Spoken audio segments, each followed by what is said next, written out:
In the shadowy history of the Cold War, there are stories of enemies stealing secrets from enemies. We know about the Rosenbergs giving the bomb to the Soviets. We know about the Israeli Mossad smuggling uranium. But the most devastating spy operation of the late 20th century was not committed against an enemy. It was committed by the United States of America against one of its closest and most loyal allies.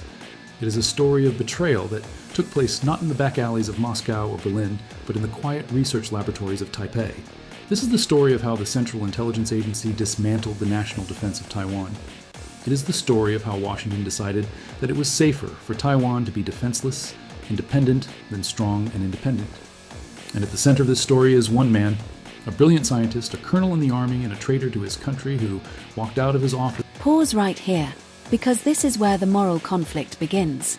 Was Chong a traitor who sold out his country, or a man who believed he was preventing nuclear suicide? That question will haunt every decision you're about to hear. To understand why this betrayal was so devastating, we have to understand the terrifying isolation of Taiwan in the 1970s and 80s. For decades, the island had been the unsinkable aircraft carrier of the West, the fortress of anti-communism in Asia. The United States had a mutual defense treaty with Taiwan. There were American soldiers stationed on the island. The U.S. 7th Fleet patrolled the Taiwan Strait. The government in Taipei, led by the Kuomintang, believed that their alliance with America was made of iron. But in the world of geopolitics, iron rusts. In 1971, the United Nations expelled Taiwan and gave its seat to Communist China. Then in 1979, the ultimate nightmare happened. President Jimmy Carter switched diplomatic recognition from Taipei to Beijing. Overnight, the American embassy in Taipei closed. The defense treaty was terminated. The American soldiers packed up and left. Taiwan was cast adrift. It was the orphan of Asia. The leaders in Taipei looked across the narrow strait at the massive People's Republic of China, which possessed nuclear weapons and a standing army of millions, and they realized a chilling truth. They were alone. The American security umbrella had been folded up. They could no longer trust Washington to save them. The president of Taiwan, Chiang Ching-kuo, the son of the Generalissimo Chiang Kai-shek, knew that conventional weapons would never be enough. Taiwan could not match China, soldier for soldier, or tank for tank. To survive, to ensure that the communists could never invade Taiwan, needed the ultimate. This is a classic deterrence calculation. Taiwan knew it could never win a conventional war. So the bomb wasn't about power, it was about fear. One weapon to make invasion unthinkable. Do you think small nations ever have another option? Poured billions of dollars into a secret facility called the Institute of Nuclear Energy Research, or INER. INER was located in Lungtan, about 40 miles southwest of Taipei. It was a sprawling complex hidden behind high fences and military checkpoints. On the surface, it was a civilian research facility dedicated to the peaceful uses of atomic energy. They built a research reactor known as the Taiwan Research Reactor, or TRR, using a design supplied by Canada. It was a heavy water reactor.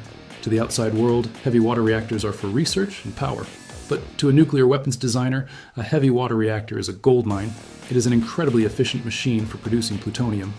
And plutonium... Here's the key technical detail most people miss. Heavy water reactors aren't illegal, but they're perfect for quietly producing plutonium. On paper, this was civilian science. In reality, it was a countdown clock. They built a reprocessing lab to extract the plutonium from the spent fuel rods of the reactor. They began to experiment with high explosives needed to trigger a nuclear implosion. They were building the mechanism of their own salvation, but they were not working alone. The United States was watching. The Americans were in a difficult position. On one hand, they wanted Taiwan to remain free. On the other hand, they were terrified of a nuclear arms race in Asia. If Taiwan got the bomb, South Korea would want one, then Japan. And most importantly, China might decide to launch a preemptive strike to destroy Taiwan before the bomb was ready. Washington decided that a nuclear Taiwan was too dangerous, so the CIA began to burrow into the Taiwanese military-industrial complex. They didn't just use satellites and intercepts. They used human intelligence. They needed a mole. They found their man in Colonel Chang Xianyi. Chang was not just any officer. He was the deputy director of INER. He was one of the 4 most important men in the Taiwanese nuclear program. He was a Hakka, a native Taiwanese who had risen through the ranks of the military elite. He was brilliant, ambitious, and trusted implicitly by the government. He had access to everything. He knew where the plutonium was stored. He knew the schedules. He knew the progress of the warhead design. The recruitment of Chang Xianyi is a classic study in the patience of intelligence work. It didn't happen overnight.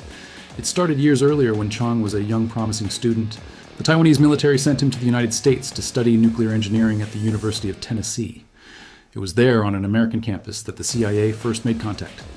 We don't know the exact words that were exchanged. We don't know if they appealed to his vanity, his wallet, or his conscience. Perhaps they told him that Taiwan was walking into a trap. Perhaps they told him that a nuclear Taiwan would be destroyed by China and that the only way to save his people was to stop the bomb. Or perhaps they simply offered him a life of comfort and safety in America. Recruitment like this is intelligence at its coldest. No explosions, no chases, just patience, leverage, and time. The CIA didn't flip Chong overnight. They planted a seed and waited years for it to grow. It was a cat and mouse shadow play. The United States suspected Taiwan was reprocessing plutonium. They would send inspectors from the International Atomic Energy Agency, the IAEA, to Lungtan. The Taiwanese would hide their equipment. They would build fake walls to conceal secret laboratories. They would paint over pipes to disguise their function. When the inspectors arrived, they would see a clean civilian facility. But Chang Xianyi would tell the Americans exactly where to look. He would tell them, look behind that wall, or check the water flow logs for that reactor. Because of Chang's intelligence, the Americans were able to pressure Taiwan. In the late 70s, under intense American pressure, Taiwan agreed to shut down its reprocessing lab. They promised they had stopped seeking the bomb, but it was a lie. The program didn't stop, it just went deeper underground. The Taiwanese scientists were clever. They realized they couldn't build a massive reprocessing plant without being seen, so they built a mini laboratory. They developed a chemical process to extract plutonium on a small scale. It was slower, but it was harder to detect. By 1987, the program was nearing the finish line. The scientists at Lungtan had successfully extracted enough plutonium for a weapon. They had mastered the design of the triggering mechanism. They were working on shrinking the warhead so it could be fitted onto the Xiong-Thung missile, which could reach the Chinese coast. The atmosphere in Taipei was tense. The President Chiang Ching-kuo was dying. He was old and in failing health. He was the strong man who had held the island together. Everyone knew that when he died, there would be a power vacuum. The military hardliners wanted to test the bomb before he died, or immediately after, to cement Taiwan's status as a nuclear power. They were months, perhaps weeks away from what they called the... This moment is known in nuclear strategy as breakout capability. Once a country reaches this stage, stopping it usually means war. That's why Chong's signal to the CIA triggered a full-scale emergency response. You have to act now. The extraction of Chang Xianyi was planned with the precision of a military operation. It was January 1988. The winter in Taipei was damp and gray. Chang requested a vacation. He told his colleagues and his superiors that he wanted to take his wife and children to Japan for a holiday. This was not unusual. Taiwanese officials often went to Japan, but for a man with Chang's security clearance, leaving the country required high-level permission.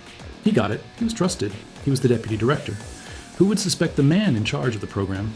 But Chang was leaving nothing to chance. He knew that if he was caught, he would be executed for treason. The penalty for betraying military secrets in martial law Taiwan was death by firing squad. He quietly began to move his assets. He couldn't sell his house or his car that would arouse suspicion. But he packed small things. Crucially, he packed documents. For months, he had been photocopying top-secret blueprints.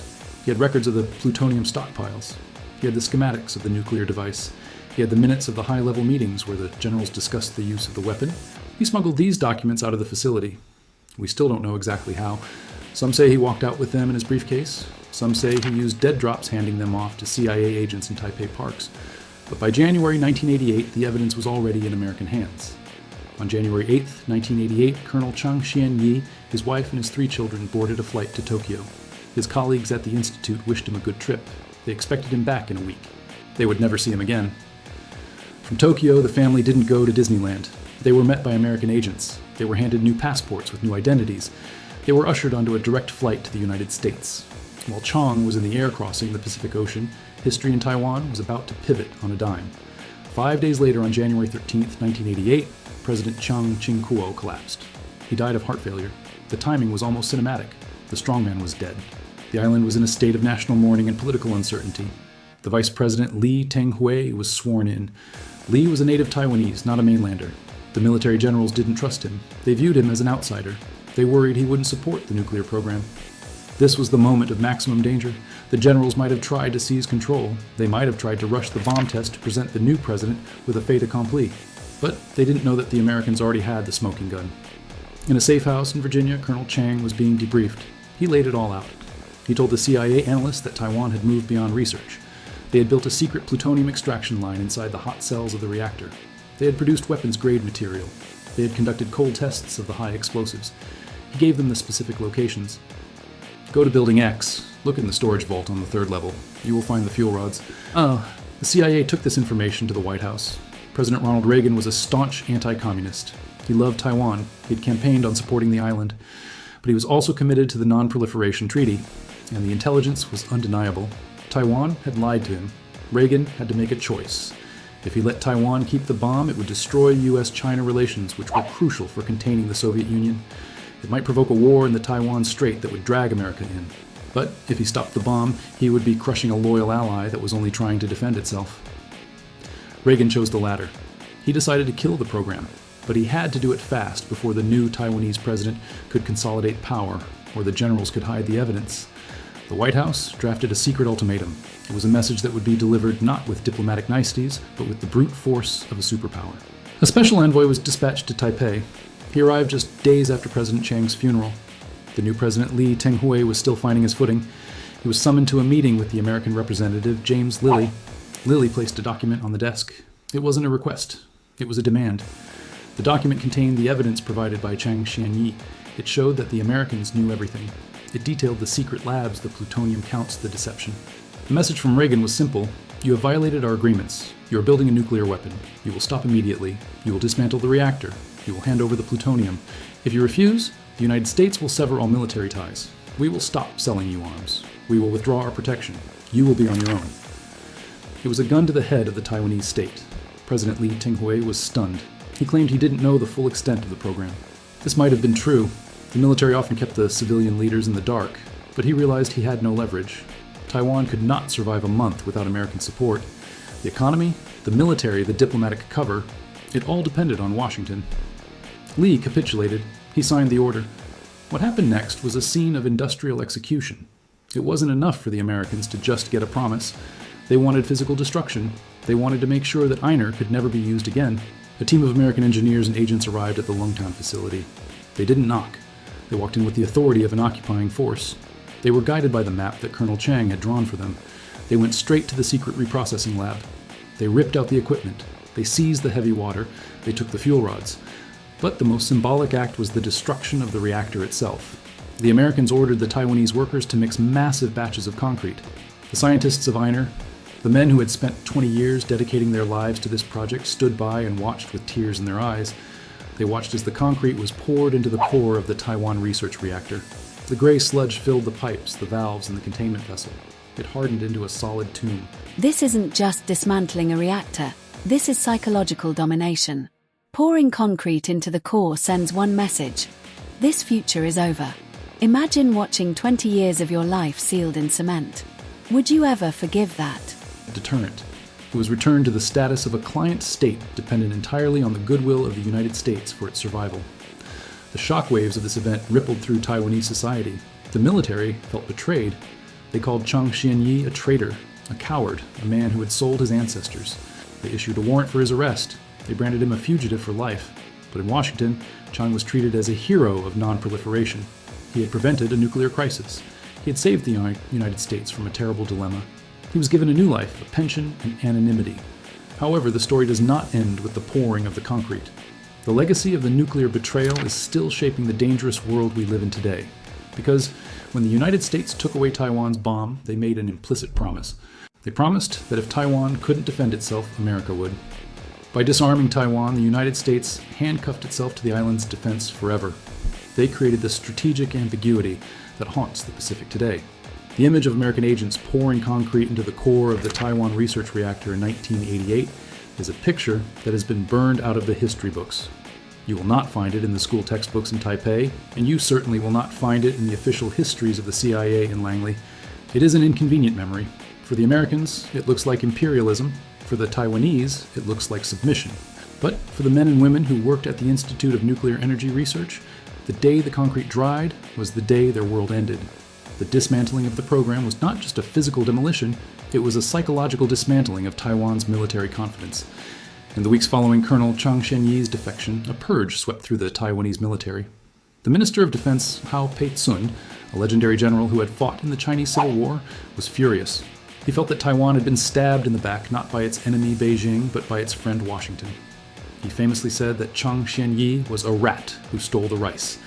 The Americans didn't stop at the reactor. They demanded a complete audit of Taiwan's scientific capabilities. Laboratories were closed. Research teams were disbanded. Brilliant physicists who had spent their careers mastering the atom were reassigned to mundane jobs or forced into early retirement. The brain trust that Taiwan had spent billions building was scattered to the winds. Meanwhile, in the United States, Colonel Chang Xianyi was beginning his second life. The CIA settled him in a quiet suburb. They gave him a new identity, a comfortable house, and a pension. He vanished into the vastness of America. For decades, Chang remained a ghost. In Taiwan, he was the most wanted man in the country. The military prosecutor issued a warrant for his arrest on charges of treason. If he ever stepped foot on Taiwanese soil, he would face a firing squad. His family in Taiwan was shamed. His name became a synonym for betrayal. But why did he do it? For nearly 30 years, Chang remained silent. He let the world call him a traitor. But in 2016, long after the Cold War was over and the statute of limitations had expired, Chang finally stepped out of the shadows. He gave a series of explosive interviews and published a memoir. His defense was shocking. He claimed that he did not betray Taiwan. He claimed that he saved Taiwan. Chang argued that the military hardliners in Taipei were out of control. He said that if they had succeeded in building the bomb, they would have used it.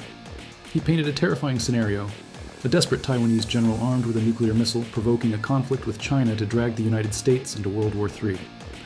"I am Taiwanese," Chang said. "I love my country. But I did not want to see my home turned into a radioactive wasteland." He argued that by removing the nuclear option, he forced Taiwan to find a peaceful way to survive.